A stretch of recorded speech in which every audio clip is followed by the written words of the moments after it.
Les êtres humains vivent tous, basant leurs croyances sur ce qu'ils comprennent du monde, captifs de cette connaissance. Puis ensuite, ils nomment cette perception réalité. Pourtant, le savoir et la compréhension sont des concepts subjectifs. Cette réalité pourrait se révéler n'être qu'une illusion. L'être humain vit au milieu de ses croyances. Tu n'es pas d'accord avec moi? Bonjour à tous et à toutes, moi c'est Nit et j'espère que vous allez bien. Pour cette première vidéo, j'ai décidé de faire quelque chose d'un petit peu différent de ce que je vais faire dans le futur. C'est-à-dire que dans le futur, on ira plus profondément dans les personnages, on prendra un personnage en particulier, on va essayer de comprendre son fonctionnement, sa psychologie, la philosophie de sa vie, etc.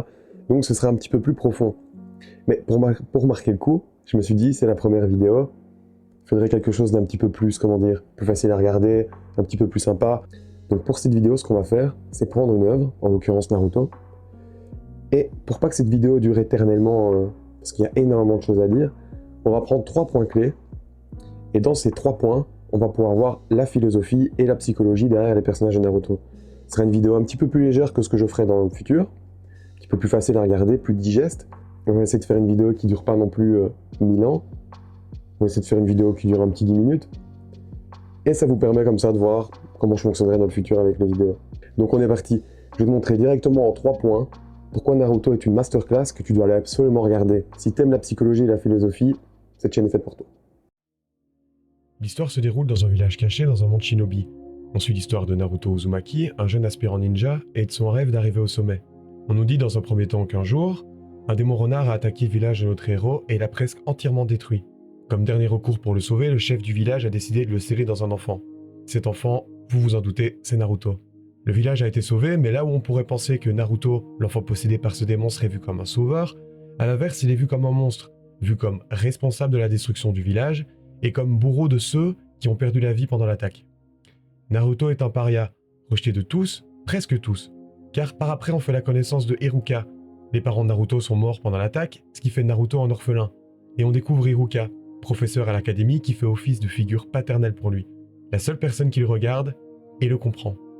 En parlant d'académie, l'intrigue principale prend place en bas de l'échelle. On le découvre dans cette fameuse académie, là où il a la traîne comparé aux autres jeunes aspirants. On le découvre au début où il cherche à passer un examen. Le valider lui donnerait accès au statut de Genin, qui serait l'équivalent d'une recrue dans le monde ninja, et donc de pouvoir commencer sa carrière. Si on le plaçait sur une échelle, Genin est tout en bas, le rang le moins élevé. Cette échelle est importante parce qu'on peut se rendre compte que nous avons dans l'ordre Genin pour aspirant, Chunin pour ninja confirmé, et Jonin qui serait l'équivalent de ninja expert. C'est très souvent vu comme le but ultime parce que ça permet d'être chef d'équipe, d'avoir un statut plus élevé et participer à des missions bien plus importantes, donc bien plus lucratives. Pour finir hors piste, nous avons l'Ambu, qui serait l'équivalent des forces spéciales, et pour finir, le rang inatteignable, le rêve pour le commun des mortels, Hokage. L'Hokage c'est le chef du village, mais aussi d'ordinaire le ninja le plus puissant de celui-ci, qui fait office de décisionnaire, protecteur, et surtout le plus important de tout le village. Tout le monde l'admire et surtout, tout le monde le respecte. Et là tout est l'importance. Dès le début, Kishimoto nous montre une chose. Naruto est seul, considéré comme un raté. Il rêve d'atteindre une force et un statut qui le pousse au ridicule devant les autres. Mais tout au long de l'œuvre, et malgré l'adversité, Naruto reste inébranlable. Ancré sur ses positions, il le sait et il le dit. Un jour, je serai Hokage. On suit donc l'histoire d'un jeune garçon maudit à la naissance, rejeté de tous les adultes, et donc par mimétisme de tous les enfants, considéré comme cause perdue mais prêt à donner tort à tous pour son rêve. Être le plus puissant et le plus admiré. Et mais si c'était encore plus simple que ça? Dans le fond, et si Naruto ne voulait qu'une seule chose, qu'on le regarde? Pour celui qui vit à travers le regard des autres, leurs yeux sont ce qui fait de lui une personne à part entière, une personne qui existe. Et voilà, dès le début, on peut déjà tous s'identifier, que ce soit le rejet, la solitude, le besoin d'être accepté et le courage d'aller de l'avant, au moins un de ces points nous fait écho. On le comprend, on s'identifie à lui. Abraham Maslow nous dit que le besoin d'appartenance est profondément humain. Naruto est comme nous, ou plutôt dans le fond, on est tous un peu Naruto.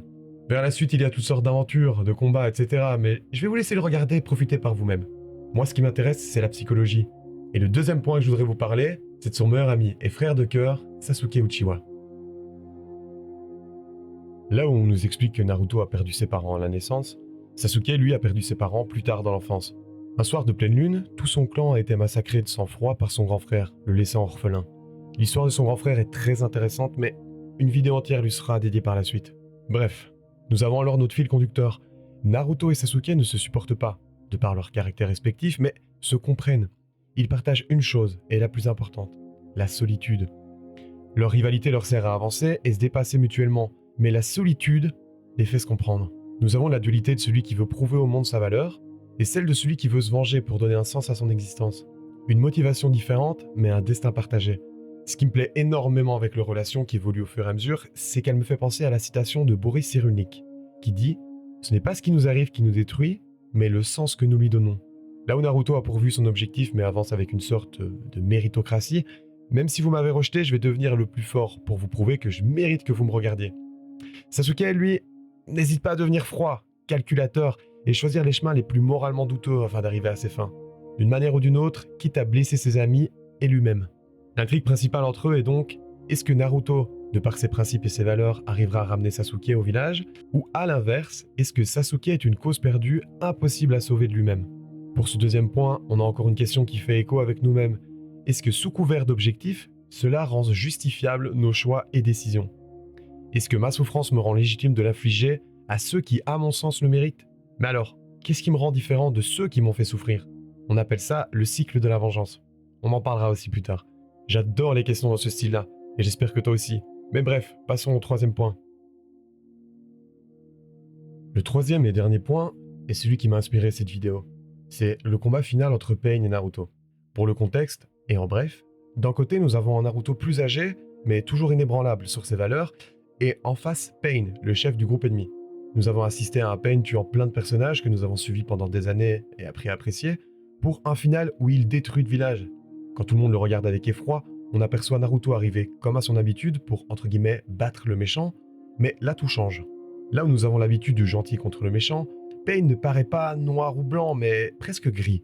Et là dans notre tête, à cet instant, on se demande, et si il n'était pas vraiment méchant? Je m'explique.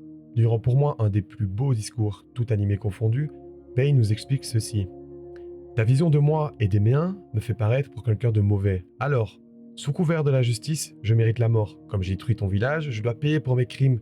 Mais qu'en est-il de vous? Quand ton village a détruit le mien, ou tué ma famille, la paix que tu recherches n'est qu'une question de point de vue. Tu me vois comme un méchant, mais je ne fais qu'appliquer ma propre justice. La paix que nous recherchons tous les deux n'aboutira que à la destruction de la paix de l'autre. Ces mots résonnent en nous et nous font nous questionner par rapport aux personnages et aux liens valables avec notre propre monde. Mais pour comprendre Pain plus personnellement, on va tenter de comprendre la psychologie de Pain en 4 étapes. Le traumatisme. Pour Pain, qui enfant a pu voir les horreurs de la guerre, l'innocence est une illusion qui empêche de voir la réalité du monde. La souffrance est pour lui le seul moyen de grandir et d'ouvrir les yeux sur l'existence. L'empathie par la douleur. Il pense que les êtres humains ne peuvent pas se comprendre, mais qu'une douleur universelle permettrait que chacun puisse ressentir ce que l'autre ressent. La paix par la peur. Sa vision de la paix véritable n'est pas l'absence de conflit par l'amour, mais une paix imposée par la peur de la destruction mutuelle, une forme de dissuasion nucléaire psychologique. Et pour finir, le cycle bouddhique. Pour clore le sujet et comprendre totalement le personnage, il faut savoir que Pain est une incarnation du cycle de la souffrance, samsara, où l'attachement mène inévitablement à la perte et au désespoir. Avec ces 4 étapes, je pense qu'on peut un peu mieux le comprendre, psychologiquement parlant. J'espère que la vidéo t'a plu. Sache que je voulais pas faire quelque chose de trop long. Je me suis dit, voilà, Naruto, c'est une œuvre qui est assez complexe, où il y a énormément de chapitres, énormément d'épisodes, même énormément de personnages, donc je pouvais pas tout vous montrer, sinon la vidéo durerait 1 heure. Donc je me suis dit, on va faire un premier pas. Là, vous voyez un petit peu comment je fonctionne, sur le côté psychologique et philosophique. On va y arriver. Donc du coup, voilà, je t'invite à t'abonner, à liker la vidéo si tu l'as aimé. Sache que dans le futur, on fera pas une vidéo aussi globale, on ira plus profondément dans les personnages. Ce sera des vidéos où chaque épisode sera dédié à un personnage en particulier, on ira vraiment explorer sa philosophie, la philosophie du personnage, l'intérieur même, le centre du personnage. Donc voilà, si tu as quoi que ce soit à me dire, n'hésite pas à me laisser un commentaire, que ce soit positif ou négatif, hein, c'est la première vidéo, j'ai plein de choses à améliorer. Mais en tout cas, j'espère qu'elle t'a plu, on se voit pour la prochaine vidéo.